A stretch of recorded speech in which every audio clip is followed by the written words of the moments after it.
நல்ல மனுஷருக்கு ஏன் இவ்வளோ கெட்ட காரியங்கள் நடக்குதுன்றாங்க. சரி சொல்லுவாங்க, நான் என்ன தப்புங்க பண்ணேன், எனக்கு இவ்வளோ கெட்டது நடந்திருக்கேன்னு. உங்களை விடுங்க, உங்களை விட நல்லவர் இயேசு, அவருக்கு எவ்வளோ கெட்டது நடந்தது அதை யோசித்து பாருங்கள். அவரை மாதிரி ஒரு நல்ல ஒரு உலகத்திலே இருந்தது கிடையாது. அவர் சொல்கிறாரு அப்படின்னு நினைக்கும் போது என்ன யோசித்து பாரு, நான் எந்த பாவமும் செய்யாத ஆள், வெறும் நன்மையை மட்டும் செஞ்சாள், எனக்கு எவ்வளோ கெட்டது நடந்தது அதை யோசிச்சு பாருன்றாரு. அப்படி கெட்டது நடக்கும்போது அதுக்கு பின்னால் கடவுள் சில காரியங்களை செய்து கொண்டிருக்கிறார் என்பதை மனதில் வை. உன்னை ஒருபோதும் வெட்கப்படுத்த மாட்டார், உன்னை எழுப்புவார். இயேசு உனக்கு கெட்டது ஒன்றும் நடந்தில்லைங்க, செத்தாராமா எல்லாம் நினச்சா கதை முடிஞ்சதுன்னு 3வது நாள்ல உயிரோடு எழுந்தார். இவரை சிலுவையில் ஆச்சு ஆணி அடித்தவன், நின்று வேடிக்கை பார்த்தவன், காரி துப்புனவன் எல்லாம் தூக்கியிருப்பான்னு நினைக்கிறீங்களா? அன்னையிலேருந்து எப்போ வந்து நம்ம கதவை தட்ட போகிறாருன்னு நினச்சிருந்துருப்பான். உயிரோடு எழுந்துட்டாருன்னு ஊரே பேசுது.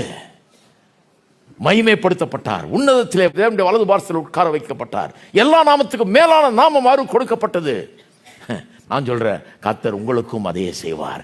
நீங்கள் நினைக்கிறீங்க தொலைஞ்சது போச்சுன்னு, நான் சொல்கிறேன், கர்த்தர் உங்களை உயர்த்துவார், ஆசீர்வதிப்பார். உங்களை குறித்து அவர் வைத்திருக்கிற காரியங்களை அவர் நிறைவேற்றுவார், அதில் தவறவே மாட்டார்.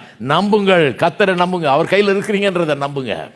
கஷ்டமான சூழ்நிலை அதை நம்புங்க. பூரண சமாதானத்தினால் நிரப்பப்படுங்கள். கர்த்தர் உங்களை ஆசீர்வதிப்பாராக.